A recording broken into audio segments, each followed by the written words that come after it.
Pan oeddwn I bryn 19 oed am ryd am deithio yn ddioed. Rhyw fore braf ar frys mi es I lawr I ffair Llanidloes. Roedd sôn am hon drwy'r wlad I gyd fel un o ffeiriau gorau'r byd. A buan iawn roedd rhaid I mi ymuno yn ysbryd. Fod blynyddoedd wedi mynd, mi gofiaf hon ar hyd fy oes. A'i chariw naf hyd ddydd fy medd, y ferch yn ffair Llanidloes. O dan y neuadd farchnad cawn y merchedau basgedi llawn. A dechrau siarad nes ag un oedd yno wrth ei hun. Ond oedd yr hardd a welais I a'i llygaid glas a'i gwallt i'r dyn. A buan iawn y gwyddwn I y byddwn yn ei chanlyn. Fod blynyddoedd wedi mynd, mi gofiaf hon ar hyd fy oes.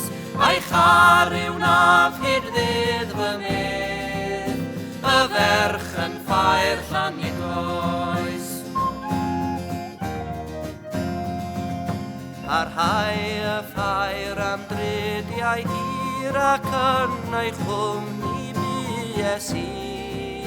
Bob awr o'r dydd a'r nos y neb yn blasu bywyd y dre. Ond gwawr a ddaeth y trydydd dydd I flan oedd hi ac aeth yn rydd.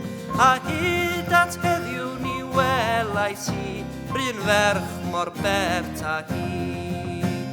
Fod blynyddoedd wedi mynd, mi gofiaf hon ar hyd fy oes. A'i chariw naf hyd ddydd fy medd, y ferch yn ffair Llanidloes.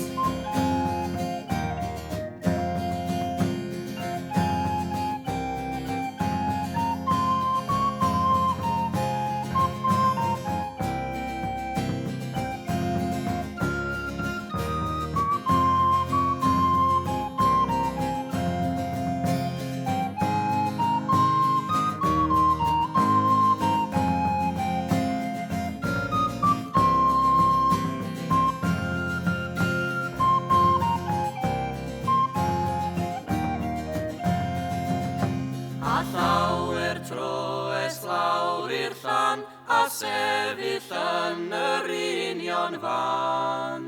Y gwerth a hi ei llysiau pryn o'i basged yn y dre. Ond I Lanidloes ni ddaeth yn ôl a mendiodd fyth fy nghalon ffôl. A charaf hi ar hyd fy oes, y ferch yn ffair Llanidloes. Fod blynyddoedd wedi mynd, mi gofiaf hon ar hyd fy oes. A'i chariw naf hyd ddydd fy medd, y ferch yn ffair Llanidloes. A'i chariw naf hyd ddydd fy medd, y ferch yn ffair Llanidloes.